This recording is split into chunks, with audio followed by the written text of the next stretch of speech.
살을 뺐을 때 더 늙어 보이는 경우도 있는데요. 다이어트가 노화를 가속시킨 걸까요?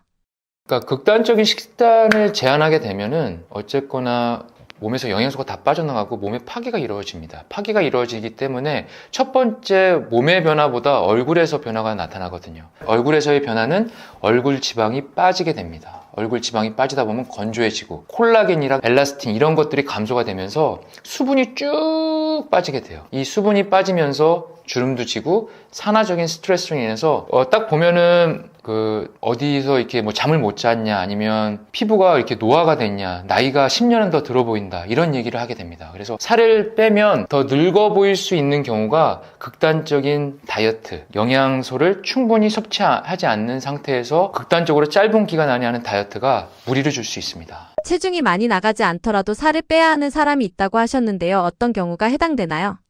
보통 저근육형 비만들이신 분들이나 아니면 신체적으로 좀 봤는데 신체 능력이 많이 이렇게 낮으신 분들이 있으세요. 이런 분들은 사실 좀 정상 체중이라도 지방을 좀 빼고 근육량을 올려야 되시는 분들이거든요. 체지방 측정기, 보통 인바디 제품 같은 경우들을 사용하는데 체지방 측정을 하게 되면은 근육량에 비해서 지방량이 많게끔 나오는 표준 범위에서 벗어나는 경우가 있습니다. 표준 범위에서 근육량이 적게끔 저근육형이 나오거나 표준 범위에서 지방이 많은 과체중에 있어서의 지방이 많은 그래프가 나오게 되면 저근육형 비만으로 이렇게 판단을 하게 되거든요. 근데 그러게 되면은 보통 딱 봤을 때에도 정상 체중인 것 같은데 이분은 딱 인바디 체지방 측정기로 측정을 하게 되면 정상 체중이 아니라 저근육형 비만이네. 이런 분들이 대체적으로 신체적인 능력이 많이 이렇게 딸리세요. 아니면 그러니까 이런 분들은 남성분들에 비해서 여성분들이 좀 많은데요. 여성분들이 대체적인데 외형적으로는 옷을 입으면은 한 부위가 살이 많이 이렇게 분포되어 있습니다.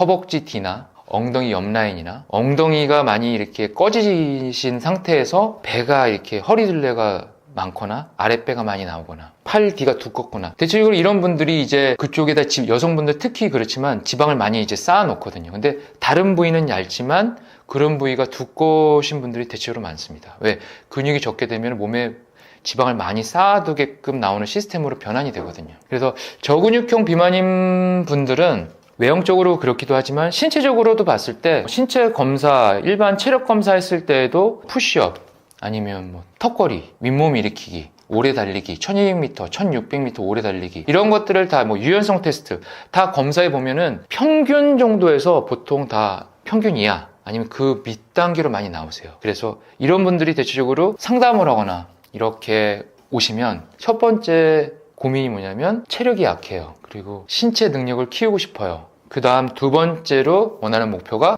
뱃살을 빼고 싶어요. 다이어트 하고 싶어요. 이렇게 얘기하세요.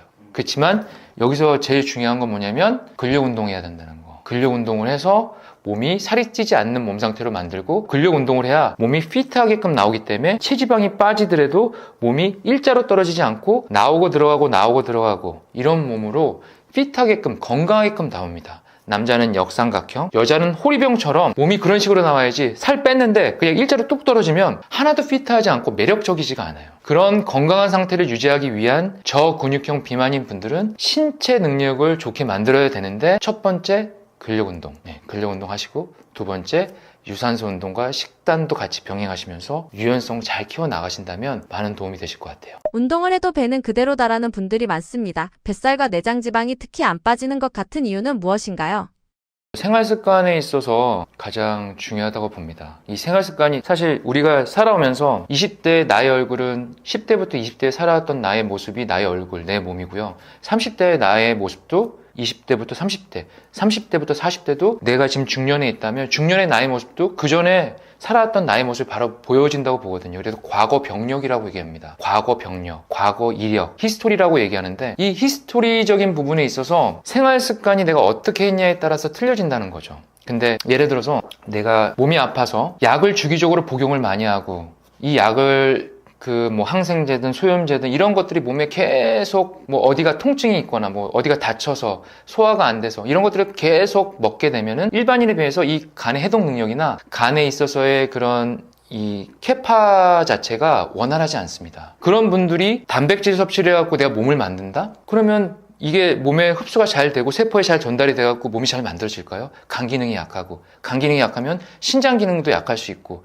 이 신장 기능도 약하게 되면 실질적으로 간과 신장이 약하면 수면 부족도 일어나고, 아니면 장기적으로 소화관에 있어서 소화 능력도 떨어질 수밖에 없는 상황이 되거든요. 근데 그런 분들이 내 몸을 이렇게 단백질 잘 섭취하고 운동을 해서 만든다? 이 상태에 있어서의 내 생활 습관이 어떻게 되냐에 따라서 판명이 된다는 거거든요. 제가 이제 많은 분들을 상담하고 한 1만 명 가까이 되는 분들을 상담하고 티칭해드리고 대화를 통해서 몸을 변화시켜 드렸을 때 대부분이 많은 상식을 다 갖고 계시는데 똑같아요. 식사 자체가 이 탄수화물 양이 많아요. 단백질은 진짜 적습니다. 단백질은 너무 적고 탄수화물 양이 많아요. 어느 날은 단백질 많은 날도 있지만 대체적으로 일주일 루틴, 2주 루틴, 한 달 루틴을 봤을 때 탄수화물이 거의 80대요. 80에서 70%가 됩니다. 단백질은 정말 적어요. 먹는다? 그러면 지방이 많이 들어간 단백질이 아니라 밖에서 사 먹을 수 있는 단백질들을 많이 먹을 수밖에 없는 상황도 되고, 이런 상태로 식사를 하고 있으신 거예요. 그러다 보니까 본인들은 과도한 탄수화물, 그리고 이게 혈당을 많이 올리는 탄수화물인지 아닌지를 모르시고 그냥 일반적으로 드시면서 생활하다 있다 보니까 나는 적게 먹는데 왜 살이 쪄요? 혈당을 너무 많이 올리는 음식들을 드시고 있거나, 이런 과당이 많이 들어가 있는 음식들을 먹고 있거나, 이렇게 음식들을 드시다 보니까 이 살이 많이 찔 수밖에 없거든요. 특히 뱃살. 아까 말씀드렸지만 혈액이 고혈당이 되면은 몸 안에 내장 지방으로 다 쌓이게 되거나 피하지만 배로 다 붙이게 됩니다. 그러니까 고혈당이 되지 않는 음식들을 선택해 주는 게 중요한 것이죠. 그래서 실질적으로 생활 습관에 있어서 굉장히 중요한데, 그러면 여기서 생활 습관에서 음식을 먹을 때 제가 말씀을 드려요. 탄수화물을 드실 때 이 탄수화물이 보통 식이섬유와 당이 합쳐져서 탄수화물이 되는데, 식이섬유와 당에서 이 식이섬유를 제거하고 당만 있는 탄수화물은 드시지 마시라고. 식이섬유가 제거된 것들은 대체적으로 콜라, 사이다 같은 이런 음료들, 에너지 음료도 마찬가지고 이런 음료들, 그리고 밀가루는 이제 잘게 부수면은 식이섬유가 다 없어지거든요. 이 밀가루들, 이런 음식들, 그리고 떡, 면, 이런 게 다 포함되는 거죠. 그리고 볶아 탄수화물이 아닌 그냥 뭐 쌀밥, 흰쌀밥 이런 것도 당을 엄청 올립니다. 이런 음식들, 그리고 초콜릿, 아이스크림, 사탕, 너무 맛있죠. 너무 맛있는 음식들은 이 식이섬유가 없고 당만 있거든요. 그래서 우리가 뒤에 영양소를 딱 보면은, 음식 살 때 영양소를 보면은 탄수화물이라고 써 있기도 하지만 뒤에 당이 얼마만큼 들어가 있는지도 좀 보시면 좋을 것 같아요. 이런 것들이 내 몸에 뱃살로 많이 저장할 수밖에 없는 시스템이다라고 보시면 될 것 같고, 여기서 이제 드실 때에도 중요한 게 만약에 이제 탄수화물을 좀 먹어서 뱃살을 좀 안 찌우고 싶다 그러신다면 음식 먹는 순서도 중요합니다. 음식 먹는 순서도 지방을 1번, 왜? 혈당이 많이 안 오르니까. 2번 바로 단백질, 3번 탄수화물, 이렇게 돼요. 근데 그 전에 특급으로 0번은 채소입니다. 채소, 지방, 단백질, 그 다음 탄수화물, 이런 식으로 음식의 순서를 바꿔서 이렇게 쭉 드시면은 몸에서 혈당이 많이 안 오르고요. 그 다음에 몸으로 지방이 잘 안 쌓이고 인슐린 분비도 이렇게 천천히 분비하면서 몸에 천천히 저장을 하게 됩니다. 급하게 저장하지 않고. 그렇게 고혈당으로 이루어지지 않는다는 거죠. 그래서 처음에 드실 때는 에피타이저 식으로 야채나 이런 채소들로 이렇게 좀 드시는 것이 좋습니다. 이런 식사를 해주시는 것이 뱃살을 빼는데 도움이 되고 뱃살이 잘 안 붙게 된다는 거를 참고해 주시면 좋을 것 같아요. 벽에 기대서 하는 운동이 내장 지방과 하체 근육에 도움이 된다고 하는데요. 왜 그런 자세가 효과적인 건가요? 벽에 기대서 내장 지방과 하체 근육에 도움이 되는 운동을 좀 하려고 하는데, 그 중에 하나, 여러 운동들이 있습니다. 그 중에 하나 또 도움이 되는 건 벽을 기대고 하는 월시트, 벽을 기대고 하는 스쿼트입니다. 자, 편하게 다리는 어깨 너비로 벌린 상태에서, 이렇게 유연성이 좀 힘든 분들은 앞꿈치를 옆으로 벌리거나 좀 더 다리를 벌려서 하셔도 됩니다. 자, 이 상태에서 11자로 놓고 등 대고, 손은 가슴에 놔도 되고요. 자, 이 상태에서 앞으로 나란히 해도 됩니다. 이 상태에서 가슴에 앞으로 놓고 그대로 앉습니다. 앉다가 무릎이 발 앞꿈치보다 많이 나오는 상태가 좀 유지가 된다면 좀 더 발을 앞으로 놓은 상태에서 앉습니다. 자, 90도까지 앉았다 일어나면 더 좋고요. 이 앉았다 일어나는 자세를 했을 때 만약에 이렇게 벌려진다 그러면 앞꿈치를 벌려서 좀 더 넓게 앉았다 일어났다 하면 됩니다. 유연성이 떨어지신 분들은 이런 식으로 하면 되고, 유연성이 좋으신 분들은 그대로 90도까지 앉았다. 아직 무릎이 좀 아프다 그러면 45도부터 시작하시면 돼요. 45도부터 쭉 이런 식으로 정확하게는 90도까지 앉아주는 게 좋습니다. 이런 식으로 운동을 하루에 아침 저녁으로 사실 해주면 좋고요. 5세트씩 30개 5세트씩 해주는 게 좋습니다. 근데 힘들다 마찬가지로 3세트씩 30개씩 이것도 힘들다 처음엔 10개씩 3세트 여러분이 함께 해주시면 도움이 됩니다. 자, 무릎이 안 좋으신데 뱃살을 좀 줄이고 하체를 강화하시기 원하신다면 이 운동 한번 해보세요. 잡고 그대로 앉습니다. 자, 이대로 1분간 하시면 됩니다. 1분간 하시면 되는데, 자, 이 상태가 좀 잘 된다 아니면 제대로 운동하고 싶다 그럼 처음에 30초만 이 상태를 하고 일어나서 무릎이 안 좋으면 짧게만 앉습니다. 무릎이 좀 괜찮다, 더 앉고 싶다 그럼 더 깊게 앉습니다. 깊게 20번 앉고 다시 잡고 30초 하면 되고요. 다시 두 번째 다시 20번 하고 다시 30초. 자, 이 운동은 처음 시작할 때 30초간 하프 스쿼트로 잡고 하고 그 다음에 20번 하고 다시 30초간 하프 스쿼트로 잡고 정적인 자세를 유지하는 겁니다. 이게 한 세트. 이렇게 해서 아침 3세트, 저녁 3세트 이렇게 해주시면 많은 도움이 됩니다. 우리가 무심코 하게 되는 자세 중에서 몸에 치명적인 영향을 주는 자세는 어떤 건가요?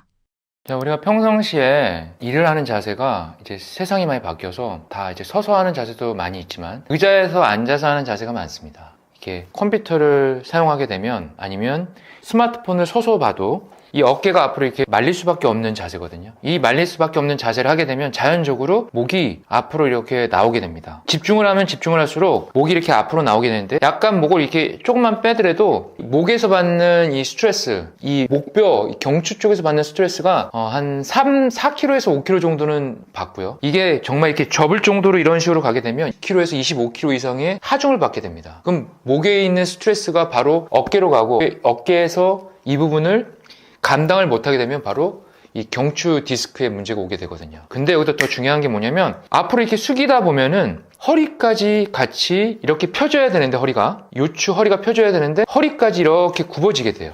이런 굽어지는 현상들이 일어나는 겁니다. 그래서 사실 바른 자세라고 하는 거는 뭐냐면 사실은 이렇게 쭉 세워서 횡격막을 이렇게 들이마시면서 가만히 있는 자세가 바른 자세긴 하지만 좀 이렇게 굽으신 분들이나 아니면 이런 자세를 하시는 분들은 대체적으로 하셔야 될 첫 번째가 허리가 이렇게 후방 경사되어 있는 거를 다시 전방으로 돌릴 수 있게 골반을 이렇게 후방으로 돌리면서 허리를 아치면 안 됩니다. 그러니까 쉽게 얘기해서 허리가 이런 식으로 되어 있으면 여기서 고관절을 돌리면서 골반을 이렇게 후방 경사로 위로 올리면서 허리가 이렇게 펴지기만 하면 여기 어깨는 앞으로 이렇게 라운드 숄더식으로 앞으로 가질 않아요. 근데 허리가 이렇게 편하게 뒤로 후방 경사식으로 골반이 전방으로 이렇게 돌아가게 되면 자연적으로 어깨는 말린 형태로 가게 되고 고개는 집중하기 위해서 앞으로 숙이게 됩니다. 그래서 어려우시겠지만 좀 이렇게 허리를 쭉 펴서 할 수 있는 자세로 허리 쪽에다가 쿠션을 대거나 좀 그런 의자들을 좀 앉으셔서 하게 되면은 자연적으로 어깨는 펴지고 고개도 앞으로 나가는 게 더 불편해져요. 근데 그렇게끔 해주시면 도움이 될 것 같습니다. 목, 어깨, 허리 통증이 계속 반복되는 분들이 많습니다. 치료를 받아도 다시 아픈 이유가 뭔가요?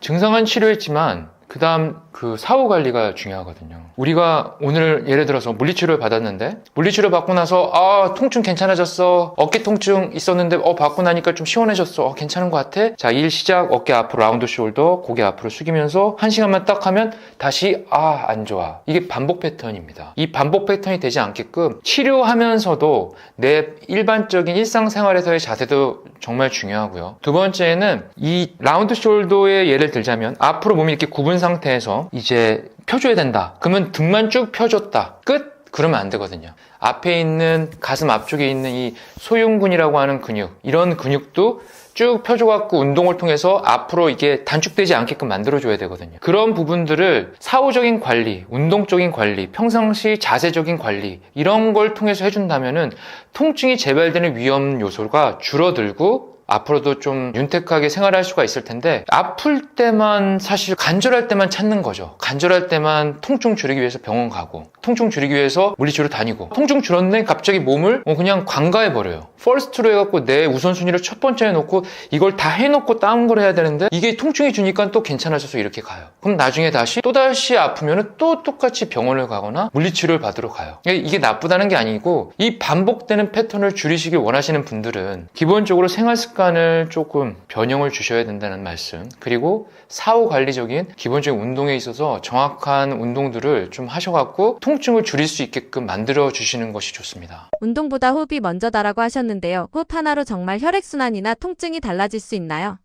보통 호흡을 하게 되면 우리도 모르게 무의식적으로 코로 호흡을 하면 너무 좋은데 입으로 하는 경우가 많습니다. 입으로 하게 되면은 호흡이 이 뇌까지 다 안 들어갑니다. 그리고 깊게 소화관 밑에까지 호흡을 해가 내려가거나 올라가거나 하질 않아요. 왜냐하면 짧을 수밖에 없습니다. 입으로 호흡하는 양은 짧을 수밖에 없고, 입으로 호흡하게 되면 목 근육만 많이 사용하게 되는 현상들이 많이 일어나거든요. 근데 코로 호흡을 하게 되면 뇌까지 숨이 들어갈 수 있어요. 깊게 들어갈 수 있고, 이런 필터들 한 3개 정도에 있는 이 얼굴 쪽에 있는 필터들을 통해서 뇌까지 올라가니까 뇌에 열이 받아서 가동되는 뇌의 열도 식혀주고, 머리도 잘 들어가고, 두통도 없어지고, 그리고 횡격막, 이 횡격막 자체가 코로 숨을 쉬어야지만 이 들어 마실 때 쭉 이렇게 올라갔다가 폐는 좀 작아지고 횡격막은 올라오고, 내뱉을 때 횡격막이 내려가면서 폐가 쭉 넓혀지면서 쭉 넓혀지고, 이 과정을 통해서 이 소화 기능도 되게 좋아집니다. 왜냐하면 횡격막에 있어서 그 사이에 위가 이렇게 위관이 연결이 되어 있고요. 그 다음에 이제 정맥이나 아니면 이제 동맥 혈관들이 이렇게 연결되어 있고, 심지어는 이런 신경까지도 이렇게 연결되어 있습니다. 근데 코로 숨을 쉬지 않고 입으로만 쉬게 되면은 어깨만 들썩들썩 목으로만 사용을 한다는 건데, 그러게 되면은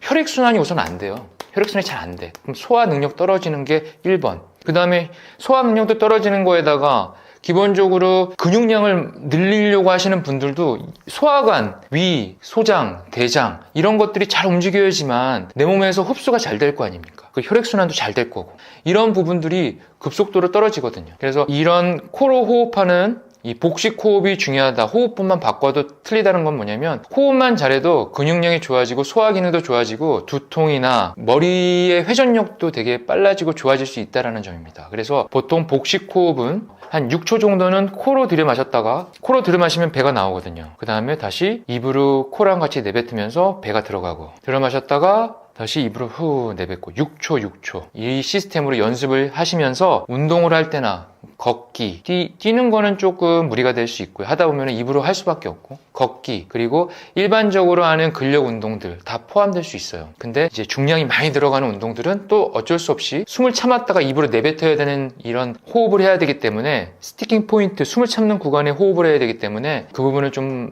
어려울 수 있지만, 우리가 기본적으로 웜업을 하거나 스트레칭을 하거나 일상생활 속에서는 복식 호흡을 해주는 것이 소화 기능도 좋아지고 뇌도 기능도 좋아지고 머리도 맑아지고 두통도 없어지고, 여러모로 좋습니다. 자기 전에 간단하게 할 수 있는 통증 잡아주는 운동 있을까요? 자, 여러 가지 좋은 운동들이 많지만 자기 전에 딱 이 3가지 운동만 한번 해보시기 바랍니다. 이 3가지 운동이 스트레칭이라고 볼 수도 있고 운동이라도 볼 수 있는데, 이 동작을 하게 되면 2주만 지나면 고관절, 그 다음에 허리 통증, 그 다음 목 통증 많이 좋아집니다. 첫 번째 동작은 이 무릎 꿇은 상태에서 이 엉덩이 위쪽, 이 골반 끝에 손바닥 위쪽을 딱 대고 팔꿈치를 모으면서 올라갑니다. 팔꿈치를 모으면서 올라간 상태에서 이대로 골반 앞으로 밀면서 고관절을 펴준다고 생각하면서 고개를 뒤로 젖힙니다. 10초 유지했다가 내려왔다가 다시 하나 둘 올라오면서 팔꿈치 모으면서 견갑골 모아주고, 그 다음에 고개 뒤로 젖히면서 골반을 밀면서, 팔로 골반을 밀면서 그 다음에 고관절을 펴줍니다. 이 동작 첫 번째. 두 번째 동작, 장요근 스트레칭. 발 앞으로 이렇게 앞구비 자세를 취한 상태에서 그대로 두 손을 여기 잡아도 되고요. 편하게 옆에 잡을 때가 있으면 편히 잡으셔도 됩니다. 뭐 의자가 있으면 의자 잡아도 되고요. 균형 잡을 수 있는 분들은 이렇게 잡고 그대로 몸을 앞으로 밀어줍니다. 몸을 앞으로 밀어서 이쪽 고관절과 이쪽에 있는 장요근이 유연하게끔 쭉 늘려줍니다. 자, 이것도 마찬가지로 10초 정도 하고 다시 원상태로 왔다가 다시 10초 정도 합니다. 자, 이게 바로 장요근 고관절 스트레칭. 그 다음 맨 마지막 코브라 포즈. 엎드려서, 자, 두 손 앞에 놔두고 이 상태에서 하나 둘 스핑크스 포즈 하나, 코브라 포즈 하나. 자, 스핑크스 포즈를 하게 되면은 이거는 모든 분들이 하실 수 있을 거예요. 고개를 들어야 됩니다. 정면을 바라보고. 이거는 모든 분들이 할 수 있는 상태고, 여기서 더 유연성이 있고 통증이 좀 없다 이런 분들은 펴서 고개 들고 코브라 포즈. 허리에 있는 요추와 목에 있는 경추까지 쭉 스트레칭 해주고 복근 이완시켜줍니다. 자, 이것도 마찬가지로 10초씩 3회. 이 동작들 여러분들 보시면 알겠지만 말려있는 등, 굽혀있는 허리, 다 허리 통증, 목 통증, 어깨 통증이 있으신 분들은 꼭 해주시면 도움이 돼요. 하루에 아침, 점심, 저녁 해주면 너무 좋고, 한 번 할 때 한 동작에 10초, 10초, 10초 3번, 10초, 10초, 10초 3번. 그래서 세 동작을 3세트로 10초씩 하시면 됩니다. 안녕하세요, 구독자 여러분. 하루 10분 내 몸 리셋 저자 김재원입니다. 저는 현재 인간미 넘치는 건강 이야기의 건강 멘토로 활동을 하고 있습니다. 구독자는 한 53만 지금 분들이 구독을 해주시고 있고, 제가 이렇게 좀 좋은 계기로 여기 나와서 이렇게 또 여러분에게 인터뷰를 하고 또 강의를 드린 점에 있어서 너무 감사하게 생각하고 있습니다. 이번에 그 하루 10분 내 몸 리셋이라는 책을 출간하게 됐습니다. 제가 한 20여 년 동안 1만 명 정도의 회원분들을 상담해드리고 또 강의도 많이 나가기도 하고, 또 이런 부분들에 있어서 여러분들한테 도움을 좀 드리고자 이번 강의를 하게 되었고요. 또 책을 쓴 제일 큰 목적은 사실 저라는 사람이 책을 쓴다는 게 정말 맞는 걸까? 세상에 유명하시고 너무 대단하시고 위인 같은 분들만 책을 쓴다고 생각을 했었습니다. 근데 어느 우연치 않는 상황 속에서 좋은 분들을 만나서 저한테 권유를 해주시고 책을 써보는 게 어떻겠냐고 말씀을 해주셔갖고, 그때 이제 많은 고심을 하고 좀 마음을 다잡게 됐습니다. 그때 고심했던 이유는 저의 가장 사랑했던 아내가 옆에 있었으면 제가 좀 이런 부분에 있어서 좀 고심을 덜하고 결정도 빨리 하고 책도 좀 더 빨리 쓰거나 여러분들 좀 빨리 찾아뵈실 수 있었을 것 같은데, 아내가 이제 좀 몇 년 전에 일찍 좀 어쩔 수 없이 하늘나라로 가는 상황이다 보니까 제가 아들도 육아를 해야 되고, 그때 아들이 초등학생이었습니다. 그러니까 아들도 육아를 해야 되고, 아들과 또 집안일과 또 사회생활도 하면서 또 돈도 벌어야 되는 상황들도 막 겹치다 보니까, 또 플러스해서 저도 굉장한 상실감에 빠져 있어서 저라는 사람이 과연 책을 써야 되는지가 의문이었습니다. 그 고심이 제일 컸어요. 내가 슬프고 내가 너무 힘든데, 내가 이렇게 잘 못 일어나고 이런 상태인데 이거를 여러분들한테 내가 건강이라는 이야기를 해도 될까라는 고심을 많이 했다가, 이제 주변에서 가까운 가족분들이나 주변에서 좀 힘을 주시고, 그리고 또 구독자, 제 인감이 넘치는 건강 멘토 채널의 구독자분들도 통증이 줄었다, 몸이 좋아졌다 이런 말씀을 해주셔갖고 또 많은 힘을 얻게 됐어요. 마지막으로 또 아들이 아빠가 이렇게 활동하는 모습을 너무 좋아하더라고요. 뿌듯해하고, 엄마가 없는 부재 안에서도 아들이 이렇게 좀 엄마에 대한 사랑이 아빠한테 닿오다 보니까 아빠가 이렇게 잘하고 있는 모습이 마음의 자존감과 연관이 되더라고요. 그러다 보니까 그 다음부터 좀 마음을 다잡게 되고 아들하고 이제 좀 산을 다니면서 책을 좀 쓰게 됐습니다. 그게 2024년도 10월부터인 것 같아요. 10월부터 책을 쓰게 돼서 한 1년여간 책을 쓰고 이렇게 여러분께 찾아뵙게 된 것 같습니다. 사실 이런 말씀 드리긴 좀 뭐하지만, 그때 1년여 전에, 뭐 2년여 전 2023년도에 일이 일어났었던 이제 저한테 큰 아픔, 큰 상실적인 부분이 있다 보니까 아들이 몸무게가 원래 이렇게 퉁퉁하기도 했지만 한 18kg 정도 막 이렇게 체중이 엄청 많이 불어나게 되고, 저도 뱃살이 너무 많이 불어나고 생활이 이렇게 영이롭지 않은 상태에서 좀 생활하다 보니까 망가져 갔어요. 이게 좀 밑바닥까지, 정말 밑바닥까지 갔었는데, 어느 순간 아들이 이제 저한테 와서 그 아이들이 이렇게 놀린다고, 엄마 없는 부재에 있어서 많이 이제 놀리는 부분들을 많이 얘기하다 보니까 제가 그 말을 듣고 너무 이제 이렇게 돼선 안 되겠다, 이렇게 되다 보면은 큰일 나겠다, 그런 감정이 막 치올르면서 이제 아들하고 산을 다니기 시작했습니다. 그러면서 책을 쓰게 됐고, 아들하고 지금까지는 한 60여 곳에서 한 80여 곳의 큰 산들을 다 다니기도 하고 지금도 다니고 있고,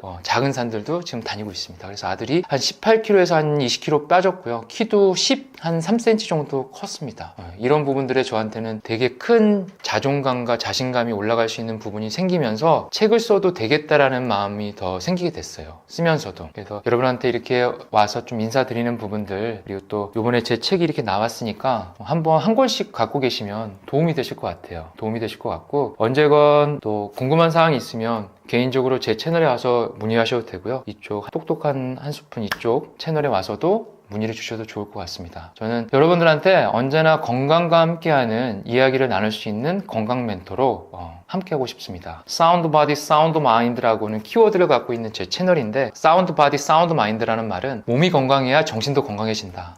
제가 그건 직접 몸소 느꼈거든요. 어려서부터 운동도 하고 체육적으로 공부도 하고 박사학위까지 밟고 했지만, 제가 큰 상실감을 겪다 보니까 몸이 망가지면 마음도 망가지고 자존감, 자신감 다 밑바닥까지 가더라고요. 근데 몸이 다시 건강해지니까 정신도 건강해지고 좀 더 자존감도 올라가면서 자신감도 올라가게 되는 제 모습을 확인하게 되고, 또 제 아들의 모습도 확인하게 됐습니다. 그래서 여러분들 만약에 조금이라도 심적으로 좀 자존감이 떨어졌거나 자신감이 떨어졌거나 아니면 외적으로 내가 약해져 있다라는 모습을 느끼신다면, 사운드 바디, 사운드 마인드, 몸이 건강을 먼저 찾으시고 그 다음에 바로 따라오는 마음도 정신도 건강해진다는 점 잊지 마시기 바랍니다.